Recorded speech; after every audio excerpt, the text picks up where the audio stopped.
누구에게든지 사랑을 받는 일은 기분 좋은 일입니다. 미움보다 사랑은 언제나 아름답고 옳습니다. 특히 존경받을 만한 사람으로부터 만약에 내가 사랑을 받는다면 이것까지 큰 축복이 어디 있겠습니까? 그 가운데서도 사람이 하나님께 사랑을 받는다. 그런 일은 놀라운 축복이 아닐 수가 없습니다. 반면에 하나님의 미워하신 바가 되는 사람이라면 이보다 더 불행한 그리고 걱정스러운 일은 없을 것입니다. 오늘 우리가 읽었던 본문의 말씀 12절에서 15절 말씀 보면은 악한 자, 불량하고 양심이 불량하다는 거죠. 그리고 악한 자, 이러한 사람들이 죄의 목록을 12절, 13절, 14절에 나열을 합니다. 그리고 그의 행위는 이렇다, 그 결과는 이렇다라고 말씀하시면서 이제 사람이 짓는 죄가 엄청나게 많은데 가지수도 여러 가지인데 그 가운데서 대략 솔로몬이 살펴보니까 하나님이 정말 미워하시는 죄가 있더라. 그러니까 이런 죄를 지으면 하나님의 기쁨의 대상이 될 수가 없다는 겁니다. 우리가 분명히 할 것은 있습니다. 분명히 해야 될 것. 신구약 성경을 통해서 예수 믿는 저와 여러분들은 분명히 하나님의 은혜를 받았고 하나님의 사랑의 대상인 줄로 믿습니다. 우리는 하나님의 은혜로 구원받았고 예수 그리스도의 보혈을 통해서 구원을 받았으니 저와 여러분들은 믿음이 적고 크고를 떠나서 죄를 많이 지었느냐 적게 지었느냐 회개하는 심령인가 아니면 아직도 영적으로 어린아이 심령인가 그것은 중요하지 않고 하나님이 보실 때는 잃어버린 아들이 되든 실력이 있는 아들이 되든 실력이 없는 자녀이든 예수 그리스도를 통해서 믿음으로 의롭다함을 받은 모든 하나님의 사람들을 주님은 사랑하신 줄로 믿으시기 바랍니다. 그런 의미에서 저와 여러분들은 하나님 사랑의 대상입니다. 마치 이것과 같습니다. 부모님이 자식을 10명을 낳았습니다. 그런데 10명의 자식 가운데 먹고 살기 힘들다고 한 자식이라도 노예로 팔거나 종으로 파는 부모는 없습니다. 물론 극심한 가난 가운데 있다면 식모살이 정도는 할 수 있겠죠. 나머지 가족들이 살아야 되기 때문에. 그러나 일부러 그 자식이 아무리 못난 자식이든 마음에 들지 않는 자식이든 부모가 실력이 되고 부모가 먹고 살만 하는데 그 자식을 내쳐버리는 부모는 없다는 거예요. 남들이 이렇게 말합니다. 당신은 10명의 자식을 가지고 있으니 나는 한 명의 자식도 없으니 자식들 가운데 한 명을 낳게 해주시오. 줄 부모 있나요? 없습니다. 입에 풀칠만 할 수 있으면 그 자식들을 데리고 살려고 하는 게 부모의 마음 아닐까요? 마찬가지로 그런 관점에서 구원의 관점, 하나님과의 관계의 관점에 있어서는 예수 믿고 구원받으면 조건 없이 하나님의 자녀되고 모두가 하나님의 은혜와 사랑을 입은 하나님의 사람으로서 구원을 받습니다.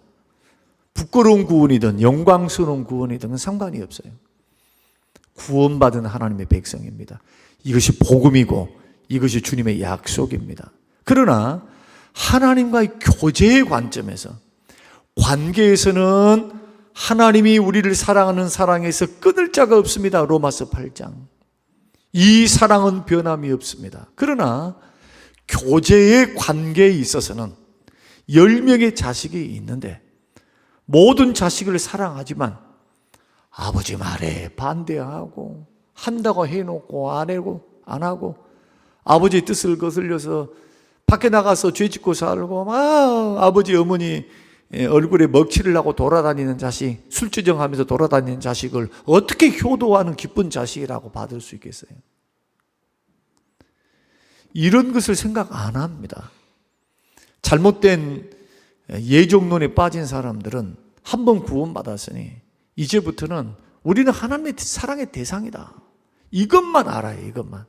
예종론은 그거 아닙니다, 그거.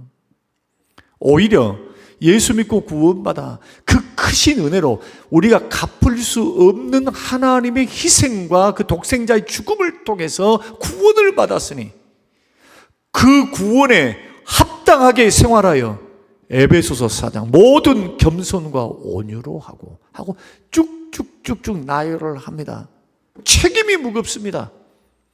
구원받은 것만큼 하나님의 이름이 걸려있기 때문에 관계는 예수 그리스도의 피와 공로를 통해서 우리를 받으시기로 하나님이 작정하셨고 아직 죄인 되었을 때 우리를 구원하셨기 때문에 그 사랑은 변치 않지만 교제의 관점에서는 복을 줄 수가 없어요.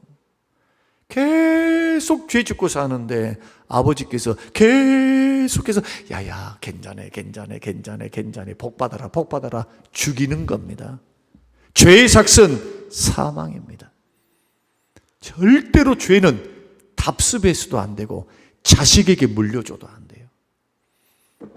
그래서 부모가 조금 죄 짓고 살고 부족하게 살았다 할지라도 자식들 앞에서는 그런 건 아닙니다. 절대로. 제가 늘 강조했던 거, 교회 이야기를 할 때 자식들 앞에서 절대로 하면 안 돼요. 절대로. 그 자식 죽이는 겁니다. 교회 치고 허물 없는 교회가 어디 있고 완벽한 교회가 어디 있습니까? 지구상에 있는 교회는 다 허물이 있고 하나님의 은혜 주심으로만 세워지는 겁니다. 우리가 죽어서 갈 저 무형교회, 영원한 천국, 죄도 없고 슬픔도 없고 이제는 구원이 완성되어 있는 천국에 가면은 그거 없어요. 그거 이제 완벽한 사람들이 다 모여 있으니까.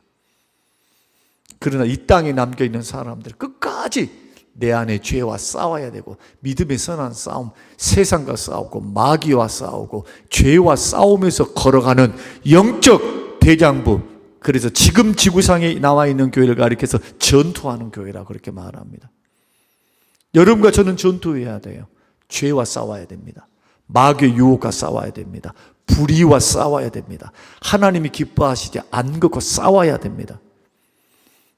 바리새인이 되라는 것이 아니고 거룩과 구별됨으로 살아라는 겁니다.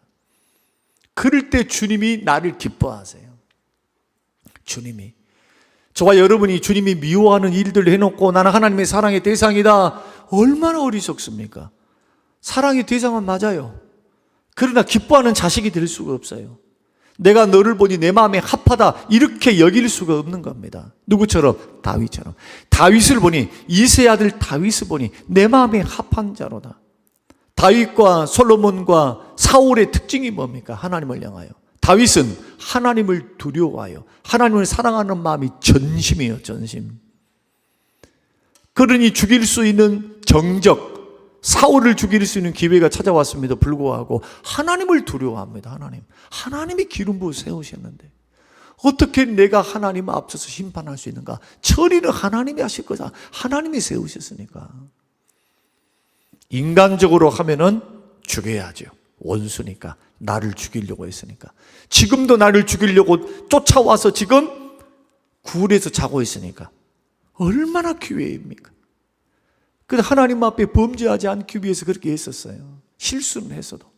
그래서 사울은 자기 왕위를 세우기 위해서는 하나님이 뭐고 말씀이 뭐고 없어요. 하여튼 자기에게 이익이 된다. 많은 사람이 원한다 하면 주의 뜻이 어떠하든 그 길 따라가는 거예요. 그 길. 하나님의 영광, 하나님의 거룩, 하나님의 뜻, 하나님의 기쁨, 하나님의 원함, 이것은 두 번째, 세 번째가 아예 없어. 그래서 무심하다 이거예요. 무심. 하나님을 향하여. 솔로몬은 반심이죠. 처음에는 잘했어요. 그럼 마지막에 안 좋아요. 여러분, 이런 왕들을 하나님이 평가하실 때 평가의 기준이 뭡니까? 하나님의 뜻, 하나님의 말씀대로 순종했는가? 하나님을 사랑하고 그 말씀대로 거룩하고 구별되게 하나님의 백성답게 살았는가를 보신 겁니다. 신명기에서 말씀하셨던 나를 사랑하고 나의 계명을 지키는 자에게 천대까지 은혜를 베푼다. 들어가도 복을 받고 나가도 복을 받고 떡반죽 그릇이 복을 받고. 그러나 이 말씀을 반대하고 이 말씀을 불순종하면 신명기 28장에 축복의 내용보다도 저주의 내용이 3분의 2나 더 많아요. 그래서 신명기 28장은 저주의 말씀이에요. 경고의 말씀입니다. 집에 가서 한번 찾아보세요. 축복의 내용보다도 저주와 경고의 내용이 3분의 2나 더 많습니다. 조심하라는 겁니다. 두렵고 떨림으로 구원을 이루라는 겁니다. 나그네로 살아갈 때를 그냥 나는 구원받았으니 나는 하나님의 자녀니 그냥 말도 쓴 오늘도 보면 7가지 죄를 말씀하는데 다 뭡니까? 하나님 앞에 태도와 자세 아닙니까? 우리 인격의 태도와 자세예요. 굉장히 중요한 부분입니다. 무슨 살인죄가 들어갔습니까? 여기에 무슨 간음죄가 들어갔습니까? 그런데 왜 살인죄와 간음죄에 대해서는 열을 올리면서 마음으로 짓고 영적으로 짓는 교만의 죄라든지 마음과 생각의 악한 생각이라든지 뿐만 아니고 말로 짓는 죄라든지 왜 이것을 가볍게 생각하는지. 오늘날 세상을 닮아도 너무나 세상을 닮았습니다. 저는 정치인들을 천국 못 간다고 믿어요. 저는 정치인들은 얼마나 거짓말 많이 합니까? 놀랄 노자 아닙니까? 왜 죄송합니다만 1번을 찍었냐? 아니 자기 때문에 그 주변에 있던 사람이 싹 다 자살. 그러면 아무 이유 없이 한두 명도 아니고 3명이나 자살을 하고 목숨을 끊어버리잖아요. 돈 문제, 무엇 문제, 이건 문제, 저건 문제. 나는 몰랐어요. 아니 지나가는 개도 알겠네. 지금 지나갔으니 하는 말에. 물론 저는 1번을 찍었습니다만은 그럼에도 불구하고 왜 죄송합니다만은 그 뭐가 뭐고 그 뭐가 뭐예요. 죄송하지만 정치의 달인들 말 바꾸게 하고 거짓말하고 여러분 과장하고 거짓말 거짓된 혀에는 단순히 뒤에 살펴겠습니다만은 거짓말했다는 것이 아닙니다. 과장도 거짓이에요. 과장도 헛된 소문을 퍼뜨리는 것도 거짓된 혀입니다. 정확하게 자기가 보지도 않아놓고 그냥 소문을 막 내가지고 아니 넘어졌다네 하는데 몇 다리만 건너면 죽었다네 초상났다네 가보세. 이게 말이 됩니까? 왜 그런 일들을 교회 안에서 그리고 예수 믿고 구원받았던 믿음의 사람들이 해야 합니까?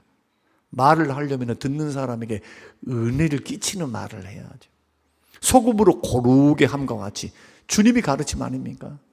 듣는 사람들에게 은혜를 끼치게 하라.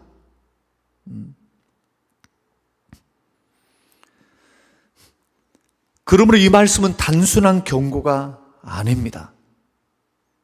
이 말씀은, 이 잠언의 말씀은 우리 삶을 하나님 중심으로 다시 세우라는 거룩한 부르심입니다. 우리는 7가지 죄를 시간이 허락하는 대로 하겠습니다. 빨리 다 뭐라면 다음 주 하면 되는 거예요. 다음 주 수요일 날. 그래서 살펴볼 텐데 이 말씀 안에서 자신을 성찰해야 됩니다. 그리고 회개해야 됩니다. 그리고 적어도 하나님이 미워하시는 많은 죄들이 있지만 이 7가지 함정에는 빠지지 말라. 이것을 하고 있으면서도 나는 구원받았어요. 나는 하나님의 자녀예요. 내 기도는 들어주실 거예요. 하나님 나를 사랑하실 거예요. 가짜. 미워하신대요. 죄를 미워하신 하나님, 죄인된 우리를 미워하시지는 않지만 우리의 죄인됨을 안타까워하시고 내 안에 계신 성령님은 근심하시고 기도의 응답을 주실 수가 없어요. 마음의 죄를 품고 기도하는 자에게 응답이 없어요. 그래서 기도하기 전에 언제나 예수 믿는 사람은 자신 속의 죄를 살펴야 합니다. 예배를 드리다가도 아니 부부간에 싸움이 있어가지고 다툼이 있었으면 예배 중단하고 빨리 사과하고 나와야 돼요. 여러분들이 예배당에 나오려면 서로 토라져가지고 막 어떻게 저쩌게 해가지고 잘 안 풀렸으니까 막 하고 오죠. 여러분 이기시려면요 미안하다고 먼저 말한 사람이 승리한 사람이에요. 용서해 주려면 말고 그냥 상대방에게 떠넘겨. 나는 하나님 말씀대로 미안하네. 나는 사과 못 받아 하면 하나님 앞에 자기 책임이에요. 그것은 아내가 됐든 남편이 됐든요. 그러나 우리 할 도리를 해야 합니다. 주님, 회개합니다. 상처를 줬습니다. 아픔을 줬습니다. 거리낌이 없는 마음과 자세로. 물론 우리가 살다 보면은 먼지가 묻기도 하고 부지불식간에 죄를 지키기도 하고 그래요. 그러나 그것을 일일이 다 꼬집어낼 수는 없지만은 내 안에 계신 성령께서 말씀을 들을 때 아니면 어떤 양심을 통해서 나에게 도전을 주시면 그건 뭐라고 하는 성령의 음성일까요? 회개하라고 하는 음성이에요. 그게 달리 목사님이 지적 안 하고 하나님이 아무개야 성주야 너는 이 죄이다 너는 회개하라 이렇게 말 안 해도 말씀 속에서 역사하시는 성령의 역사, 죄를 깨닫게 하시는 성령의 역사를 통해 나를 도전하시고 일깨우시는 하나님의 음성, 성령의 음성인 겁니다. 오늘 이런 기본을 먼저 알고 이 말씀 하나하나에 여러분 임해야 됩니다. 여러분 회개하는 심령이 되시기를 주의 이름으로 축원합니다. 우리는 마음에 죄를 품고 있거나 그것을 끌어안고 있고 여러분 왜 불덩이를 왜 저주덩이를 끌고 안고 있어야 됩니까? 빨리 버려야죠. 빨리 끊어야죠. 빨리 흘려보내야죠. 주의 보혈 앞에 늘 겸비해서 주님이 기뻐하시지 않는 일들에 대해서 하지 아니하리라. 성령의 나에게 힘을 주세요. 성령의 능력 주세요. 주님의 기쁨 되기를 원하나이다. 하나님이 기뻐하는 일들을 하게 하옵소서. 그래서 사도 바울은 그렇게 말을 합니다. 나는 할 수만 있는 대로 주를 기쁘시게 하는 자가 되기를 힘쓰노라. 주를 기쁘시게 하는 자가 되기를 힘쓰노라. 사랑하는 성도 여러분, 주님의 기쁨이 되시기를 주의 이름으로 축원합니다. 주님의 근심거리가 되서는 안 돼요. 우리 앞지하고 계신 분들에게 이렇게 우리 고백하십니다. 주님의 기쁨이 되시기를 바랍니다. 시작. 주님의 기쁨이 되시기를 바랍니다. 할렐루야. 우리 고백대로 이루어질 줄로 믿습니다. 그러면 16절의 말씀 보면은 여호와께서 미워하시는 것 7가지 정도가 있는데 첫째는 뭐냐? 17절 교만한 눈과 그랬습니다. 교만한 눈입니다. 자, 교만은 하나님의 자리를 넘보는 태도가 교만입니다. 그래서 하나님이 말씀을 하든 옆에 있는 사람이 누가 말을 하든 자기 생각과 판단을 절대화해요. 절대화. 타인을 무시하죠. 타인을 무시해요. 그리고 교만한 사람들은 가만 보면은 어떻게 하느냐? 상당히 사람을 무시합니다. 사람을 멸시합니다. 지나가는데도 아주 무시하고 멸시해요. 이것이 그냥 성격이라고 생각하는 분들이 있어요. 교만입니다. 교만. 교만 반대말이 겸손이에요. 겸손. 겸손은 뭡니까? 나보다 남을 낮게 여기는 거예요. 만약에 하나님께서 나이가 많은 사람에게 더 낮게 여기라 그렇게 했으면 그렇게 해야 돼요. 그러나 우리 주님은 나이 고하를 말하지 않습니다. 신분을 말하지 않습니다. 누구를 대하든 어디를 대하든 나보다 남을 낮게 여기라. 존댓말이 어디만 있습니까? 대한민국만 있어요. 대한민국. 말이 세분화돼가지고 외국만 가도요. 아버지가 피터죠. 그러면 자식이 이렇게 말하면 피터. 어째서요? 우리는 아버지 이름을 불렀다 하면 뭐 자식이요. 완전히 그냥 오메 이 쌍놈이네 하면서 네 아버지 누구요? 뭐부터 찾습니까? 너가 아버지 누구냐고 그래요. 옛날 어렸을 때 막 예쁘게 인사도 잘하고 막 이렇게 돌아다니면 야야 누가 아버지 이름이 누가 아버지 누구냐? 에이? 누가 아버지 이름이 어떻게 되시냐? 그럼 거기다가 안자, 병자, 학자입니다. 그러면 더 놀래. 이야 이 집안이 뼈대 있는 집안이구나. 배웠구나. 주가 아버지한테 잘 배웠다는 거예요. 어른한테는 반드시 어른의 이름에 자자를 붙여서 그렇게 해야 하느니라. 대한민국만 있어요. 외국에 딱 가게 되면 없습니다. 서로 이름 불러요. 어때서요? 아버지, 어머니, 형님, 동생 이름 부르면서 친근하게 가족이니까 무슨 서열이 있고 무슨 유교적인 질서 막 이런 것도 없어요. 가족이니까. 문화입니다, 문화. 물론 이것을 외면하자는 것은 아닙니다. 그러나 여기서 중요한 것은 교만입니다. 교만. 마땅히 나는 그렇게 대접을 받아야 된다 생각합니다. 여러분, 그것이 얼마나 어리석습니까? 주님의 마음은 뭐냐? 섬김입니다. 너희들은 선생이라 말하지 마라. 형제니라. 따라서 해보십시다. 너희는 형제니라. 높고 낮음이 없어요. 목사가 나는 목사네 하는 순간 거만과 교만이 찾아와요. 쓸데없어요. 그런다고 해가지고 하나님이 주신 권위를 내가 무너뜨리란 말은 아닙니다. 말씀의 권위, 강단에 서서는 하나님의 권위를 가지고 주의 권위니까 말씀을 그렇게 해야 되지만 강단을 내려오면은 형제 자매로 사는 거죠. 한 살이라도 더 많으신 분들에게는 형님처럼 대하고 아버지 뻘은 아버지로 여기고 여인들에 대해서는 여동생으로 누님으로 어머니로 섬기면서 사는 거예요. 서로가. 직분이 어떻습니다? 뭐가 어떻습니다? 중요한 게 아니에요. 그것이 겸손으로 무장되어 있지 않으면 올무가 됩니다. 발목을 잡아요. 넘어짐의 앞잡이가 돼. 그래서 야고보서 4장 6절은 이렇게 말합니다. 하나님의 교만한 자를 물리치시고 겸손한 자에게 은혜를 주신다. 그래서 여러분 딱 장로님들을 보고 앞서가신 분들 딱 보세요. 그분에게 은혜가 있는지 없는지. 자, 하나님이 주신 은혜가 흐르고 있는지 알 수 있을까요? 없을까요? 옆에 계신 분들 장로님들 앉아 계시지만 고개 끄덕거립니다. 장로님들 빼놓고. 은혜가 있다 없다를 알 수 있나요 없나요? 예? 몰라요? 세상에. 유치원단인가? 다 알아요. 다 알아. 다 알아요. 뭘 가지고 나의 상태를 점검해야 되느냐? 교만의 특징은 뭐냐면 자기가 교만하다는 걸 모르기 때문에 넘어져요.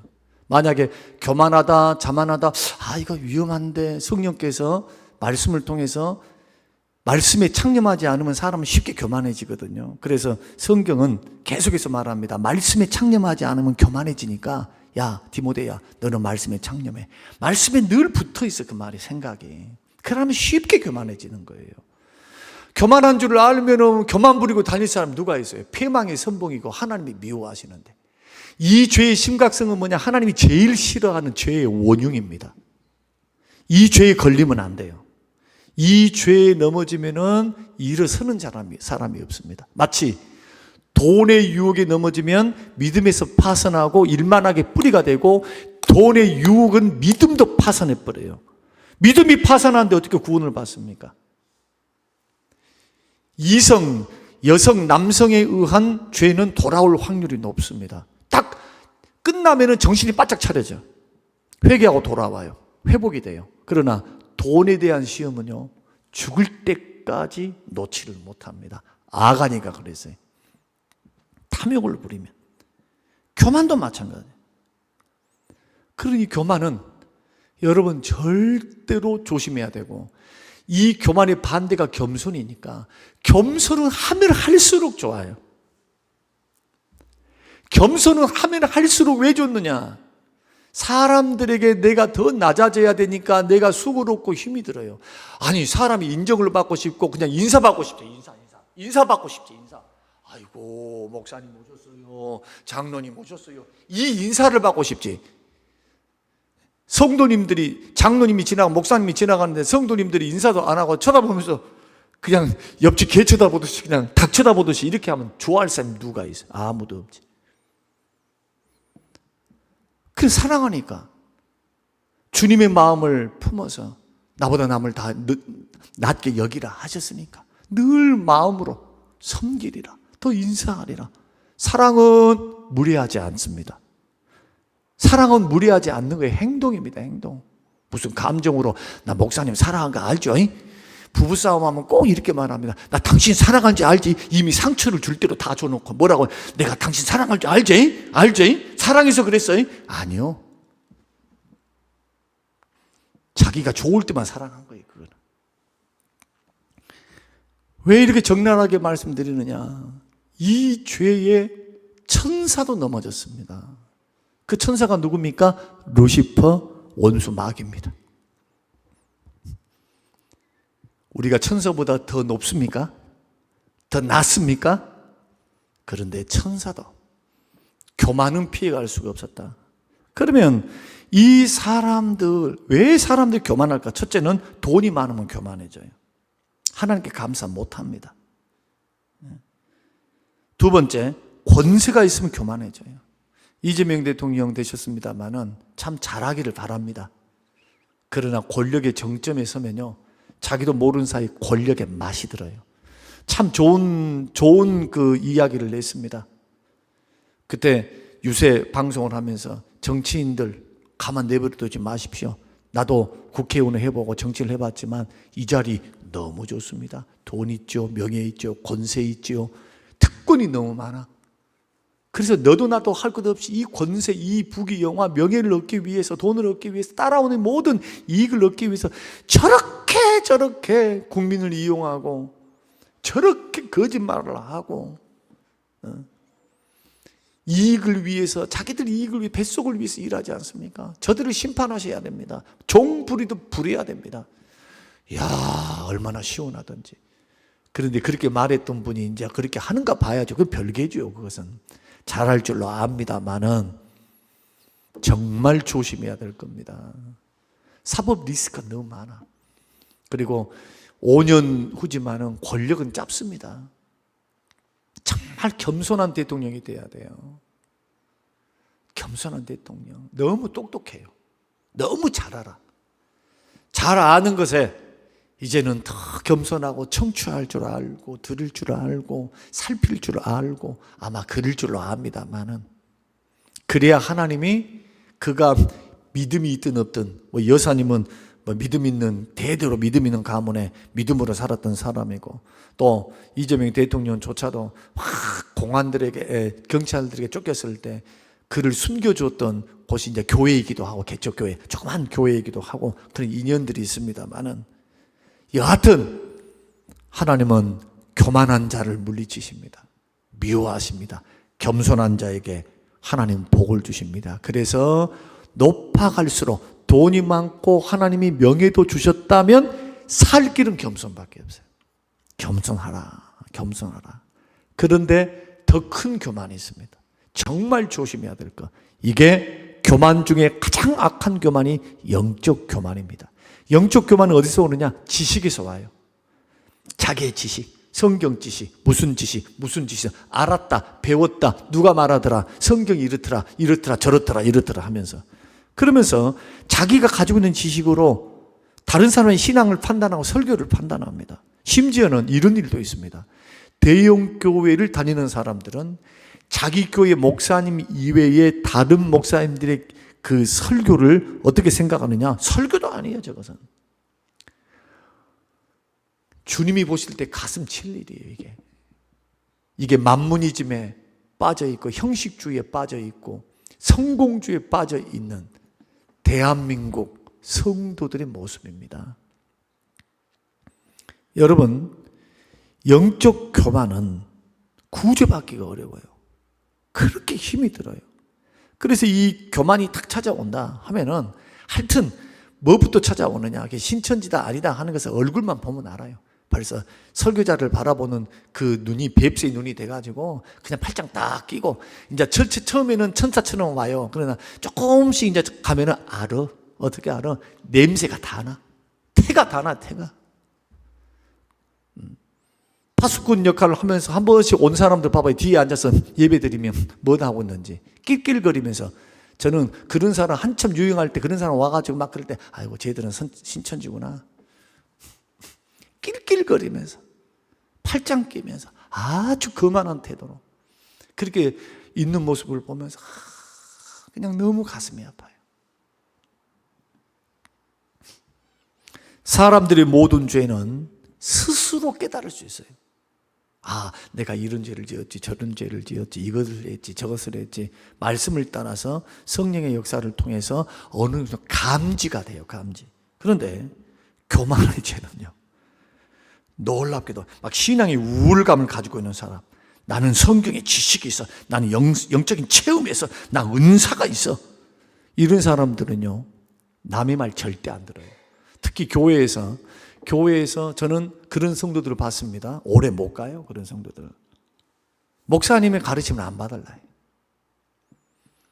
목사님이 딱 봤을 때, 아, 지금 영적으로 지금 문제가 있는데 불러가지고 이야기를 하면요 이렇게 말합니다. 하나님이 일하지 말라고 나에게 말씀해 주셨는데요, 목사가 아무 말도 못 하겠어. 하나님이 그랬대요. 그래서 내가 이렇게 말했습니다. 내가 믿는 하나님은 성경이 이렇게 말합니다. 일하지 않으면 먹지도 말랍니다.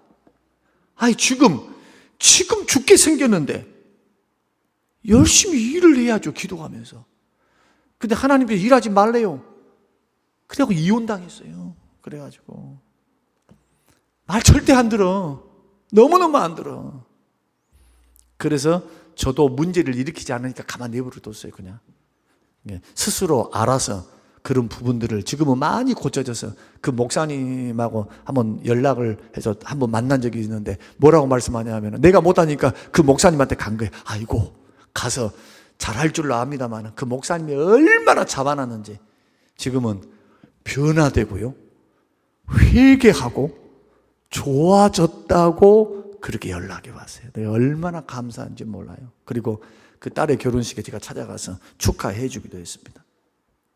그래서 오늘 하다 보니까 7가지 중에서 한 가지만 했네. 이야, 놀랍도다. 그러면 여기서 이제 마지막 결론을 맺어야 돼요. 교만만 이야기를 하면은 다 기분이 나빠, 지금. 그럼 내가 교만했단 말이요? 이른다고요. 그래서 겸손 이야기를 하나 하겠습니다. 그러면 이제 마무리는 겸손입니다. 여러분, 겸손은요 얼마나 큰 축복인지. 이 겸손은 예수 그리스도를, 십자가에 달리신 예수 그리스도를 만날 때 찾아옵니다. 예수 십자가를 딱 만났을 때 예수님이 못 박히심, 예수님이 가시 면류관 박히심, 허리에 창자국 박히시고 그 물과 피를 쏟으시며 죽으시는 그 자리에서 뭘 보느냐? 나의 죄를 보는 거예요. 나의 죄 때문에 주님이 저렇게 처절한 고통을 당하고 죽으셨다니, 천하의 죽일 놈이 나구나. 예수님이 나의 죄 때문에 나를 살리기 위해서 십자가에 죽으셨구나. 죽기까지 충성하셨구나. 자기 몸을 바치셨구나. 빌립보서 2장 누구를 배우라고 말씀합니까? 그리스도의 마음을 품으라고 말합니다. 십자가에 죽기까지 자기를 낮추시고 죽으셨던 예수님의 모습에서 겸손을 배우는 거예요. 목사에게서 배우지 마세요. 처음에는 잘할 것 같은데 다 인간 냄새 나요. 여러분, 저에게 실망하거든 여러분 용서해 주십시오. 사람이라 잘해보려고 하는데 또 실수를 해요.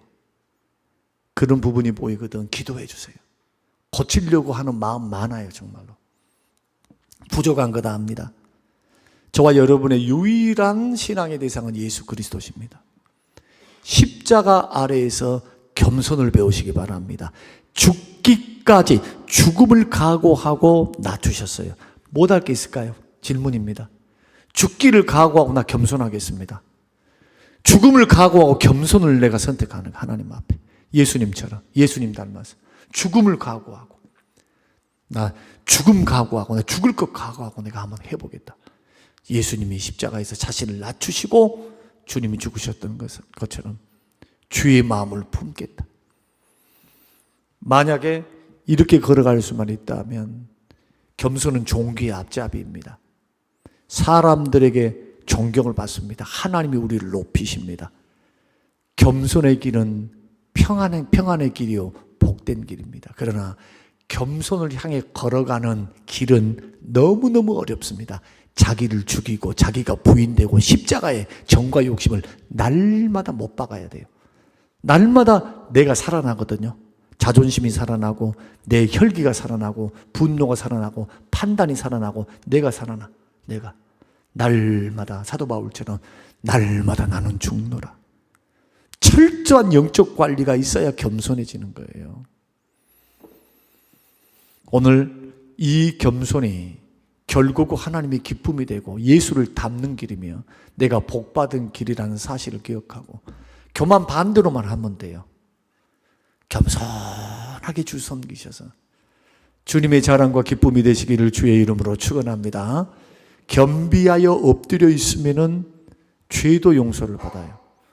하나님이 우리를 높이십니다. 때가 되면 우리를 높이셔요. 오늘 이 말씀이 저와 여러분에게 도전이 되어서 하나님이 미워하시는 7가지 중에서 제일 악하다고 보여지는 이 교만, 그냥 반대로 겸손에 대한 말씀을 우리가 기억하면서 저와 여러분이 신앙의 길을 또 우리의 자신들을 다시 한번 우리를 돌이켜보면서 나의 태도, 나의 말, 나의 자세에는 정말 겸손이 묻어 있는가? 한번 그것을 생각하면서 훈련해 보세요. 한번 자꾸 훈련해서 주변 사람들에게 기쁨이 되고 하나님께 기쁨이 되고 자랑이 되는 복받는 하나님의 사람들이 다 되시기를 주님의 이름으로 축원합니다. 고마우신 아버지 하나님 감사합니다. 고맙습니다. 하나님 앞에 주님이 미워하시는 6, 7가지 죄악들 가운데 첫 번째 이 말씀을 듣고 해당되지 아니하는 자가 어디 있사오리까? 우리는 완벽하지 못하여 자만과 거만이 찾아올 때가 있습니다.